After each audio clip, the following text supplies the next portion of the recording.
Hey, Mediocre Gamer fam, what's going on? It's I, Anthony. I'm here with my best friend in the world, AJ. AJ, how is AJ today? AJ's pretty good. For once, we're not recording on a Monday, so we're over halfway Ooh, through the week. It's Wednesday today, so that's heck yeah, dude. pretty exciting.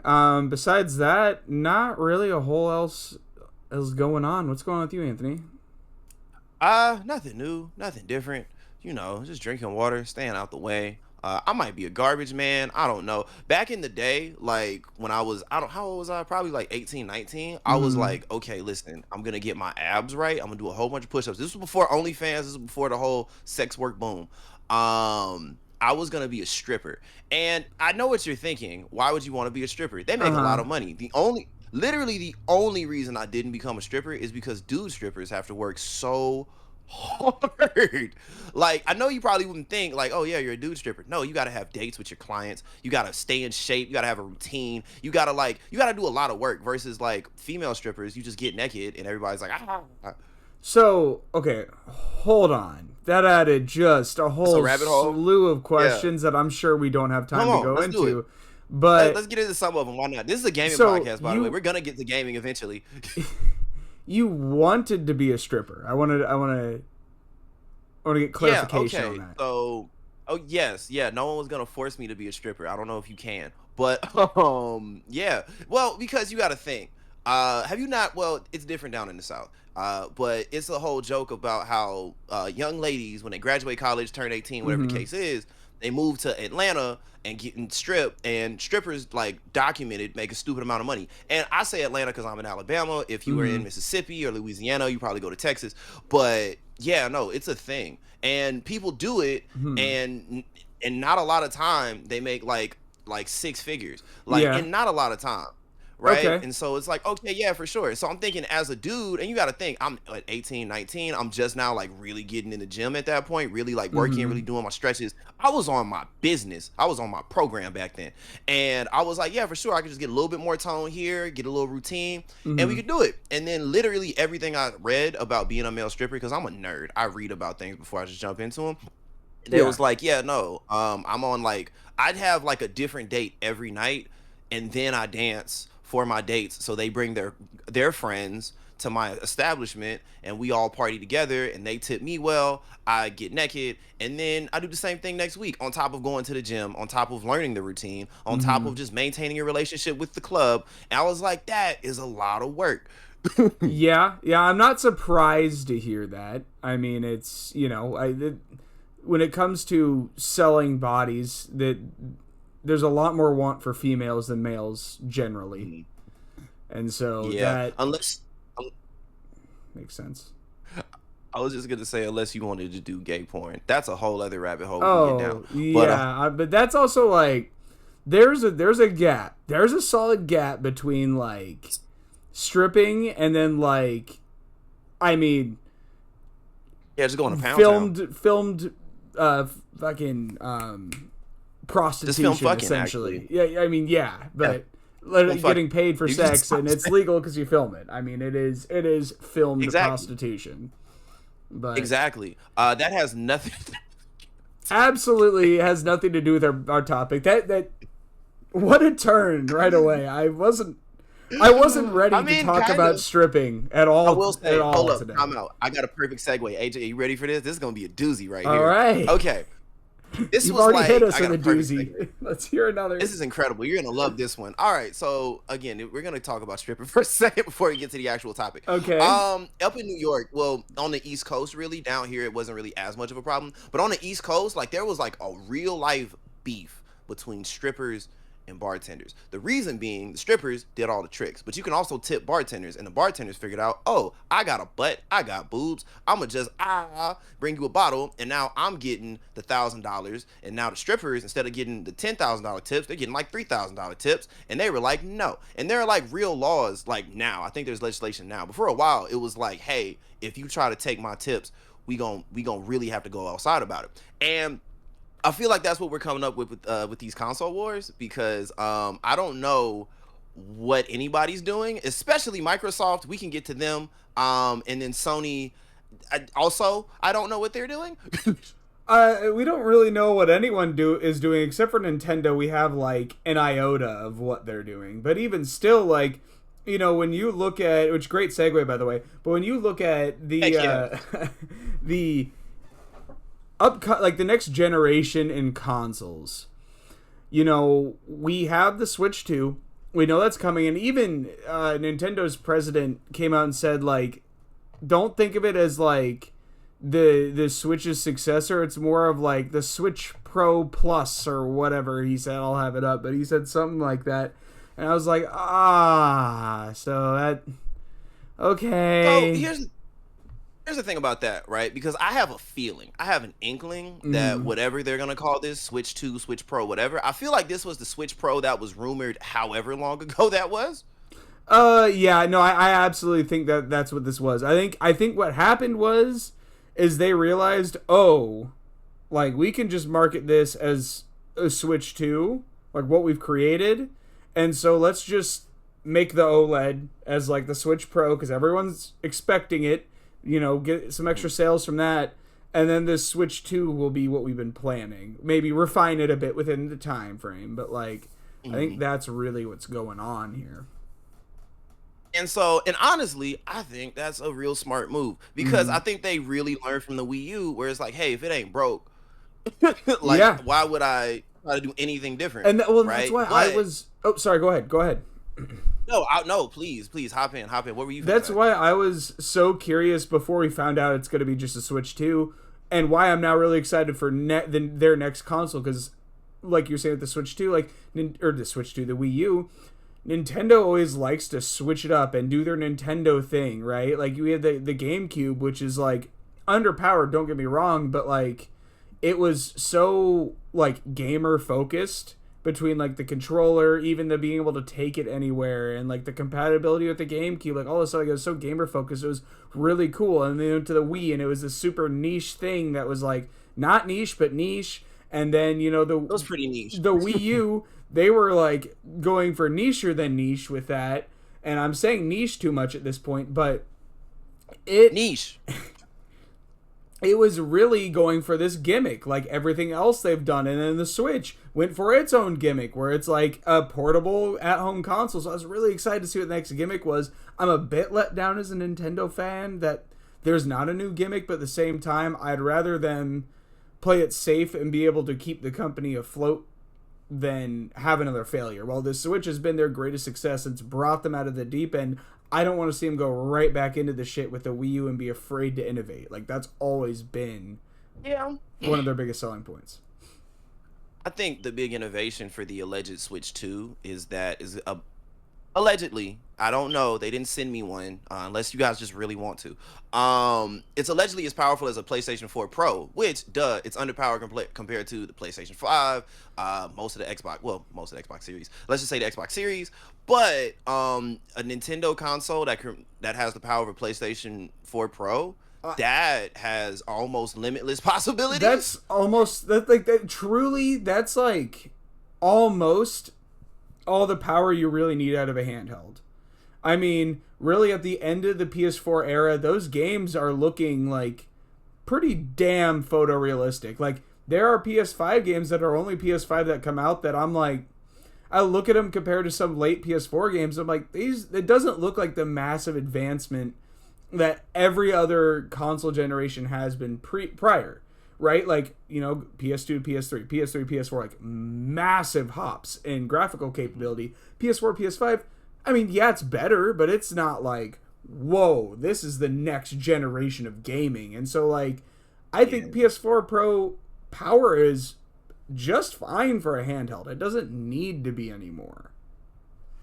Right. And then we can get to Sony and what they're doing in a second. But I think another really, really exciting thing, because as soon as I heard allegedly the rumors take this with like a pound of salt.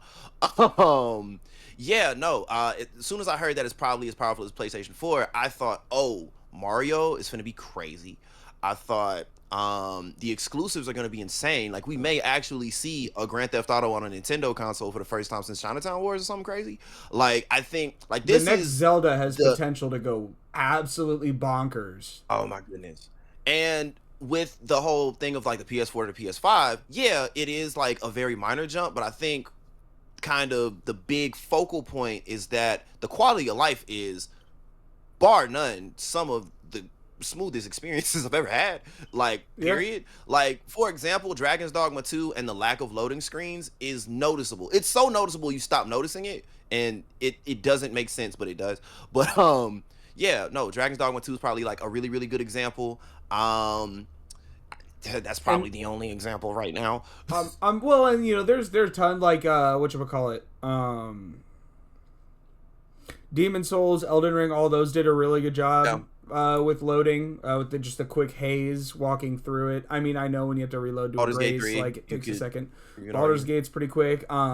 Ratchet and Clank, Rift Apart, was really. I mean, that was their whole. That was almost their whole selling marketing point, was that the loading screens, you don't notice them. Like, the loading screen is the gameplay, and so yeah, we got. And I think the Switch 2 is gonna have an SSD. I would imagine it has to at this point. See, okay, so here's the thing about Nintendo. They don't do things that make sense. So it would make sense for the sequel to the Switch to have a solid state drive, wouldn't it? It would make perfect sense because Mm. literally all the other consoles do it. But also all the other consoles have been more powerful than the Switch, and also their competitors haven't had solid state drives. So I mean, Yeah, yeah, okay, I get what you're saying, and here's to even back that up even further. mm, Nintendo refuses not to make a profit on their consoles, like how Sony and mm, Xbox have been doing for the last two, maybe three generations. I'm unsure about the PS3 and Xbox 360 generation, but for sure the last two, Sony and Xbox have made a loss on every console sold. They get their money on software, mainly microtransactions is really where they get their money. And so Nintendo refuses to go that route. And so mhm. that's where I'm thinking that their cut costs might come from the SSD not being included.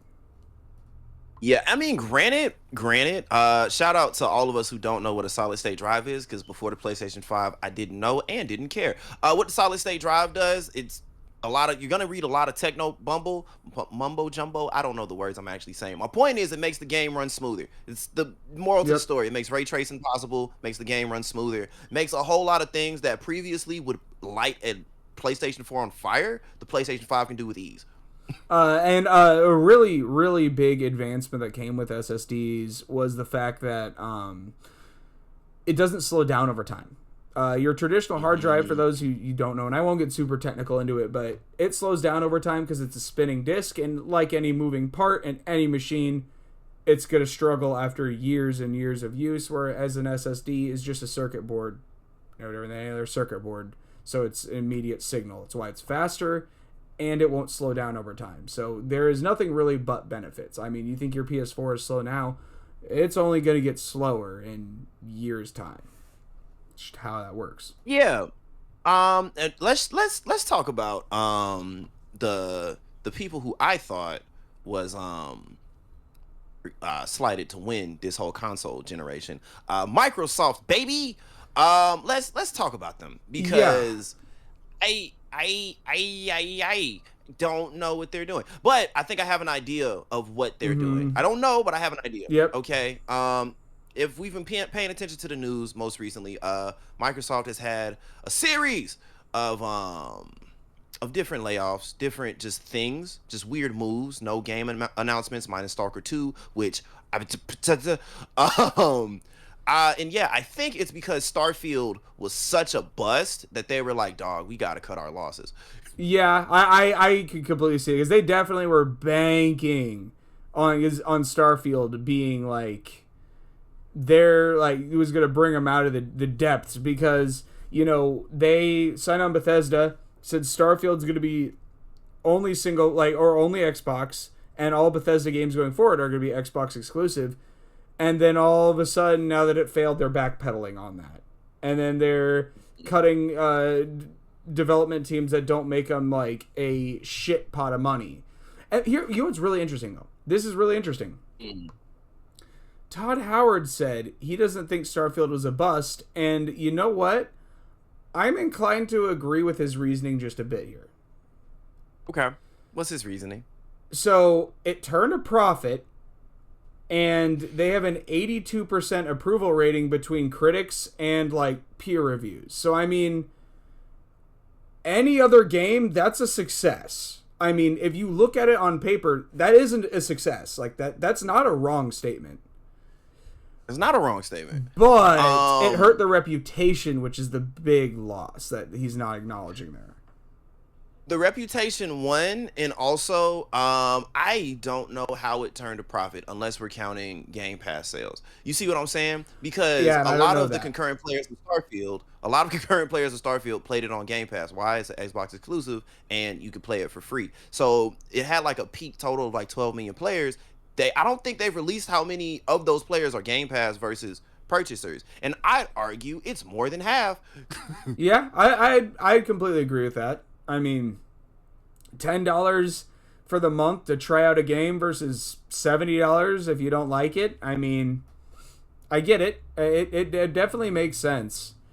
But either way, Xbox's future with gaming or with their console, you know, the next gen console, you know, they've on top of them not having their exclusives, we're at like a really weird crossroads of like what are they gonna do, both Sony and Xbox, in this next generation, because every year, you know, prior to PS5, really, we've always had the leap in graphics to make us want to buy the next console, no matter what was on it. We were, and really, it was the exclusives would tie you over between Sony or Xbox, which are you're leaning, but.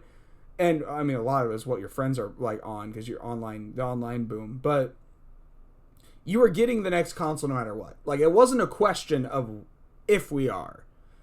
But I see us kind of moving into this realm of if, because we're getting so good graphically where games are getting photorealistic, almost to that point. We load in an instant. The controller can't really evolve too much more. I can. As I say that, it definitely can, but like, I don't see how it really can. Like, it's been so refined, and like Sony keeps trying to do like little neat things with their controller, but then no one uses those features. No one cares. I care a lot about them. I love the rumble, the adaptive triggers. I wish they were implemented more, but no one else does, and I understand that. So it's like, what can they do in this next generation? And the rumor is that Xbox, back to Xbox, their next console is going to be the cheapest PC on market. What do you think about that? I mean, it makes sense because I mean, when we look at Microsoft as an entity and not just Xbox, the goal of Microsoft has been since I think the jump to sell PCs. Like that isn't a secret. So when they bought Xbox, because Xbox wasn't always under the Microsoft umbrella, when they bought Xbox, when they released the Xbox, it was, you know, kind of groundbreaking. And I think the goal was always to make it a PC. That's why the Xbox 360 online, say what you want about it. Actually, the Xbox 360 marketplace is about to close as we're recording this. But yeah, you know, it's the end of an era because that the Xbox 360 marketplace, you really had to be there because this was what Steam was now, but for consoles. It's really hard to describe like the prestige that came with the Xbox 360 marketplace. It's something that was so big with it. So big is it brought back the retro, like the online retro store, because they had their Xbox Arcade, and that really brought a lot of like the idea of having two, along with the new Super Mario Bros. On Wii, really brought back the idea of having these 2D games and that they are quality games back into the forefront. A lot of people were at the time were like 3D is the proper way to game. If you're not making a 3D game, especially in this era, online game, like no one wants to play it, no one cares, whatever. But then the arcade came out, and these games were really cheap to buy, and it really brought back the idea of like, oh, these aren't worse games, they're just different.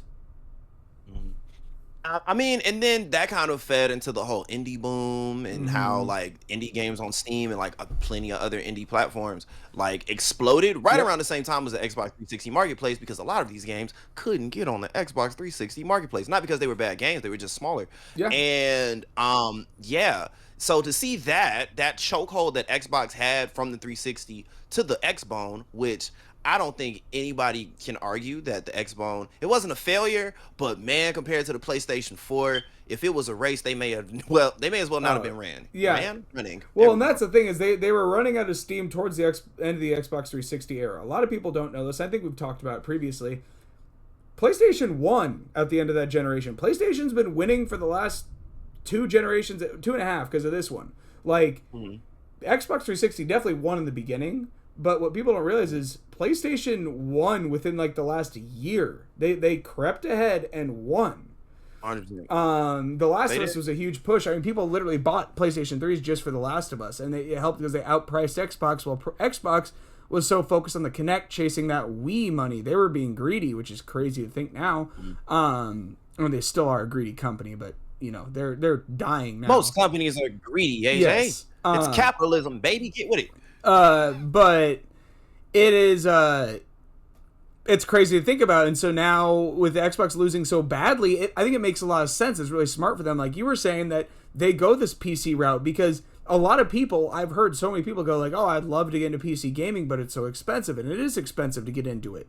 You know, and there are, for those of you who don't know, a used PC isn't, you can get a decent used PC for around like $500 that could play like as strong as a PS4 Pro, which is, again, all you need for most things, with an SSD, so you can run Starfield still, you know, just lower graphics, but you could. Like, it's very doable.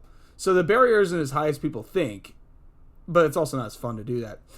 But what Xbox is doing is making it so you can essentially, you know, be on Xbox, be on your controller, sit back on the couch, no problem. But then you would essentially be able to hit like a Windows button and boom, now you can keyboard and mouse it. You are on a PC. You can mod. You can do all the things that come with that. And so, like, I think that's a genius idea. And they already own the software. Like, I think it's, I mean, shoot, there's theoretically, if they treat it truly like a PS3, a PC without any limitations on what you can download on the PC side, well, shoot, you can have Steam and everything on that end too. Like, now I'm sure they'll block specific downloads, like any sort of ROMs or anything like that. I'm sure they'll block that, but I don't know, man. I mean, even if they block it, I'm sure if it's truly a PC, there'll be a way around it. There will be. Well, that's the thing, is it's not a true PC. If you limit me, then I would rather spend the same amount on a used PC at that point. There you go. But it's not as seamless then. I don't know. So I think it's smart. I think it's genius. No, it's super smart. It's super smart. But then, like you were saying, the true value in PC, because this is a hot take that isn't a hot take, it's a fact.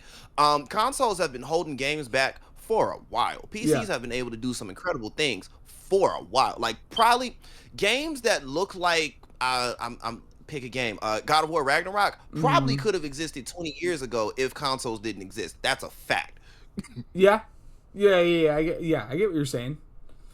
Everything has had to, get babied and walked back for the benefit of console users. So if it's truly a PC, and hopefully, because I know you can take apart like most consoles now, just for one reason or another, it's actually very easy. It used to be very difficult. Yeah. But now, like, imagine being able to just swap parts on your console. That would be cool, honestly, though, where it's like I can upgrade. It's super cool. And granted, it wouldn't be like a general graphics card though. It's definitely going to be like Microsoft's graphics card. It's like, hey, if you want, instead of us making a Pro console, if you want the Pro, like, here you go. Here's like the upgraded like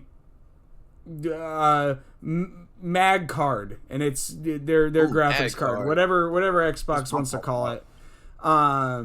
And so I think that's how they would do that. But if they did that, that'd be so cool, and it like at least gives those people like a taste of the PC life of like upgrading and all that, because part of it is fun, taking it apart, cleaning it, putting new parts in. Like there is fun. I feel like a kid building Legos when I do it. It's like it's part of it. And then here's my thing. Sony, literally all Sony has to do to keep winning, because they've been winning, is try, because they haven't been trying for a while, actually. Like when God of War Ragnarok came out, we were like, oh, okay, cool, this is going to be the precursor to who knows what, and we were wrong. We were so wrong, and they're still ahead.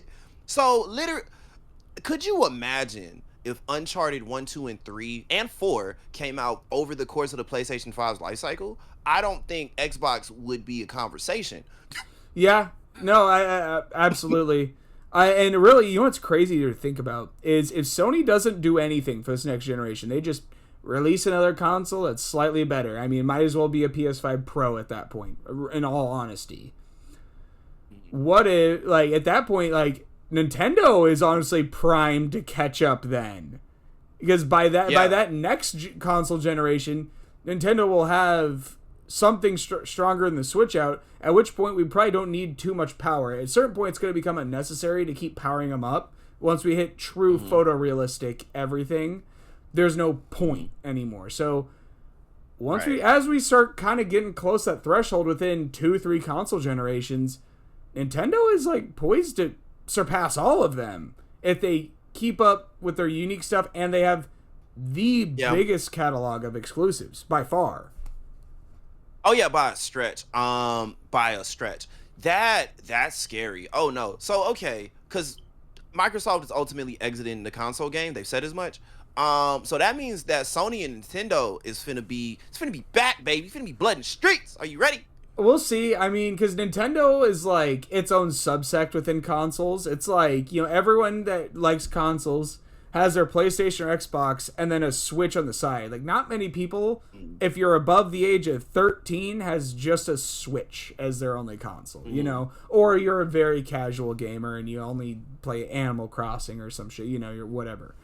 But most gamers have both, and so that's where I'm like, Xbox still needs to be there for that competition for Sony. I mean, again, who knows, maybe Nintendo will make some big plays and catch up, but I don't know. I don't like the idea of Xbox exiting, because now let's talk about Sony. Like, what are they gonna do next? Like, what can they even do to draw people in?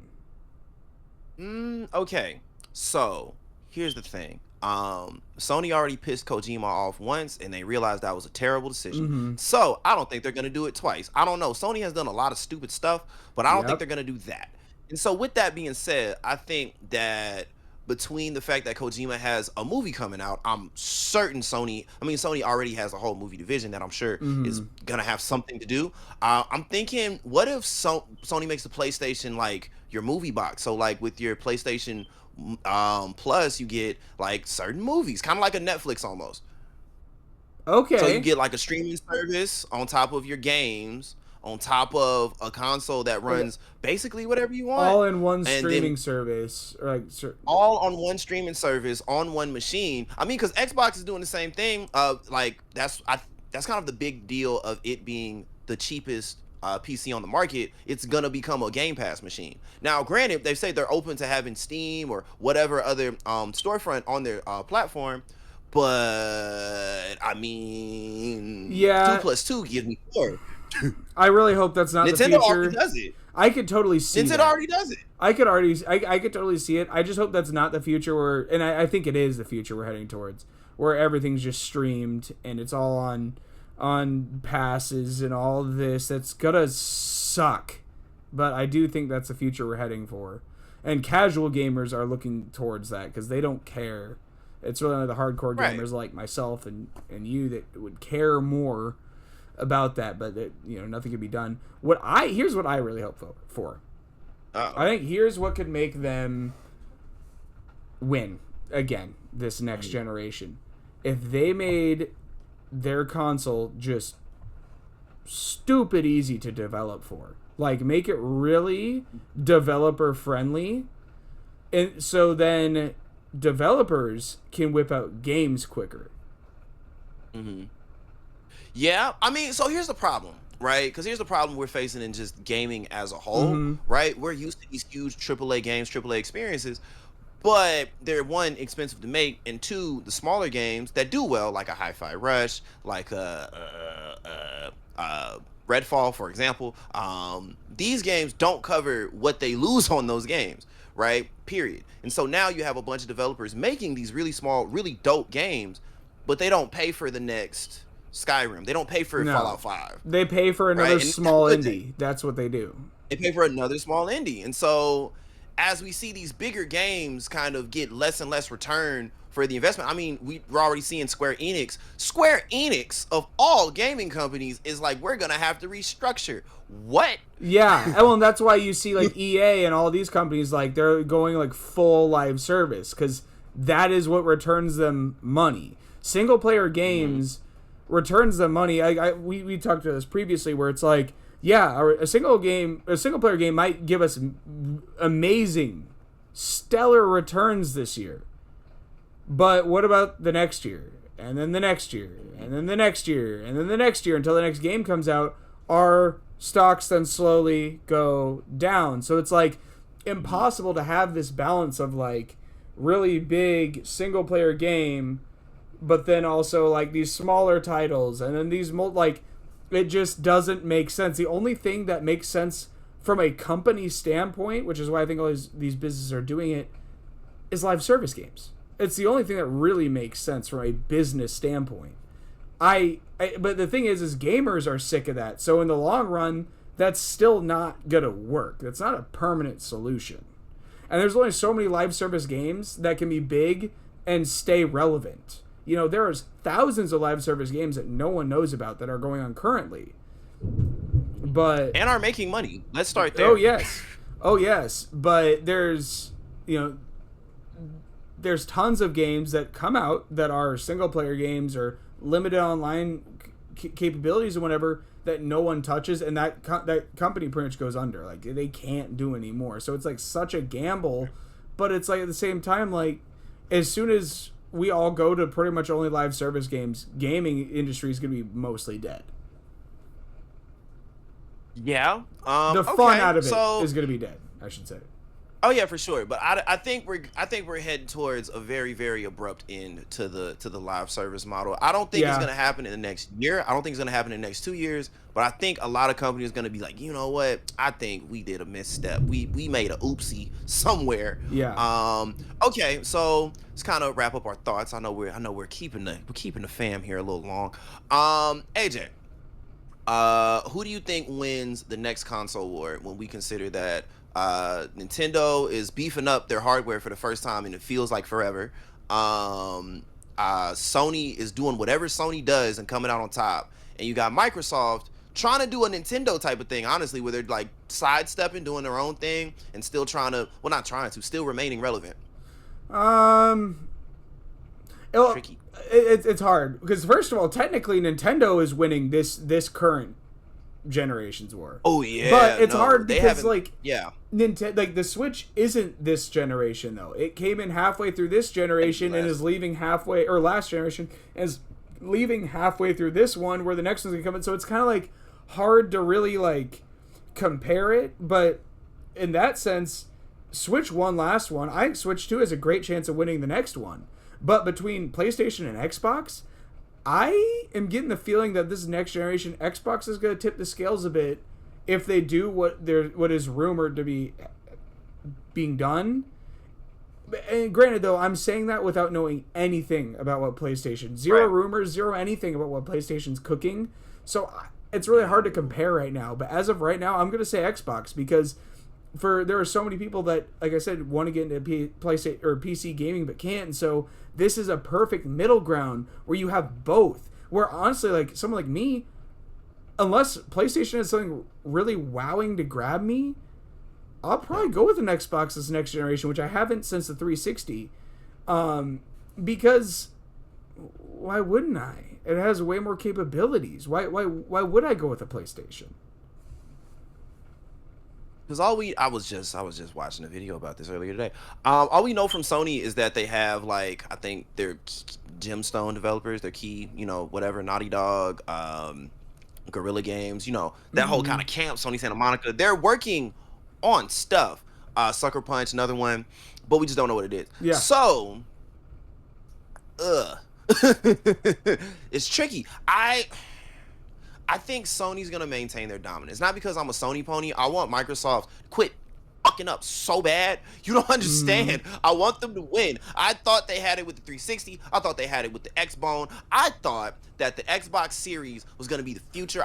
Do you remember this announcement project? Did a fly try to kill you just then? I do have one flying around. I'm trying to, like, slap my table because Oh noise. man, dude, listen, you gotta move slow. All right, my step granddad told me that one time. If you move slow and just smack the shit out of it, you got it. But Xbox announced this thing called Project Osiris. It's basically a big old speaker with a projector on top, and the projector would shine on the wall, and the speaker did the thing, and it was like you literally only needed that and a wall, and you could play games. And I was like, that's the future. That's genius. That's all you have to do. And it never fucking came out, dude. So it makes me wonder what they're doing, and two, if they care about winning the console generation period. Because obviously they care about sales. Their sales are down. We know that. But do they care about winning? Because I think they're playing a very, very long game. That's the thing. They're playing a very long game with Game Pass, with the PC option, long game. But Sony is dropping nuts on people's faces right now. Yeah. But here's the thing.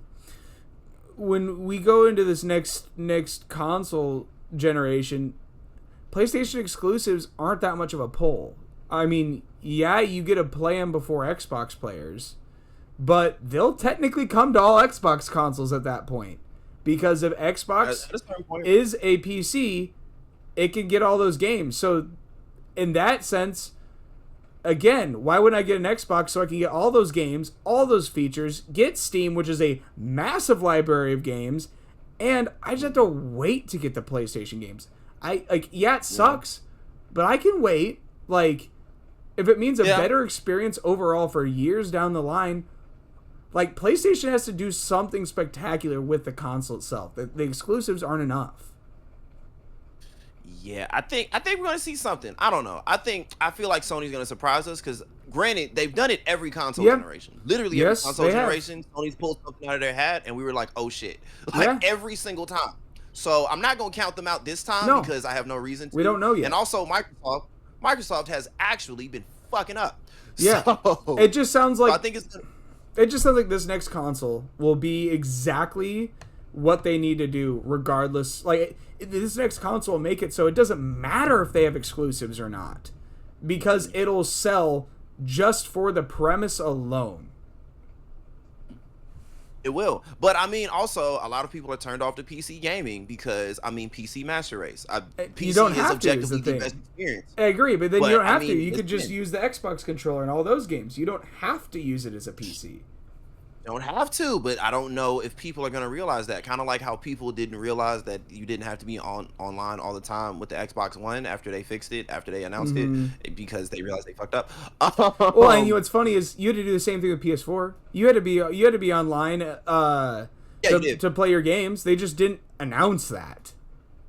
It didn't, and also the PS4 is more powerful, and they were exclusives, and there were reasons to play it. They were cheaper. Oh, it wasn't just that, but people do to this day act like that was the reason. It's like, no, that was actually like such a little. The biggest reason was the price difference. That was number one, because at that time we didn't know about the exclusives coming. At that time we didn't know what Sony had in their pipeline, so. It was just the consoles. So at that time, that $100 was massive. Like, that was like, well, it was. I might as well. But, anyways, I don't know. I think. Oh, good. I was just gonna say Nintendo's probably gonna win it all because Nintendo has been doing the Nintendo thing since Nintendo has been Nintendo. So I mean, they're probably gonna win it all, and we're probably gonna see Sony CEOs and Nintendo CEOs dissing each other, kind of like Kendrick and Drake, and I'm very excited. Anyway, I don't really have anything else to add. I don't either. So, you know what? I'll just start us off here. So, guys, as always, thank you for tuning in. It's so great to see you, talk to you. Please follow our social media accounts and see our other forms of content. We'd love to keep the conversation rolling over on social media and below in the comments. So thank you so much for tuning in every week. We do post every Monday at 7 a.m. So, Anthony? Bright and early. And we love you. We talk about y'all all the time. We think about y'all all the time. And yeah, let us know who you think is gonna win. First of all, who's winning this generation, even though Nintendo has kind of like just coasted through it, and who's gonna win the next one. Let us know. Comment just 1 and 2, Sony, because that's the only right answers. I love it. Well, with that, guys, I hope you all stay mediocre.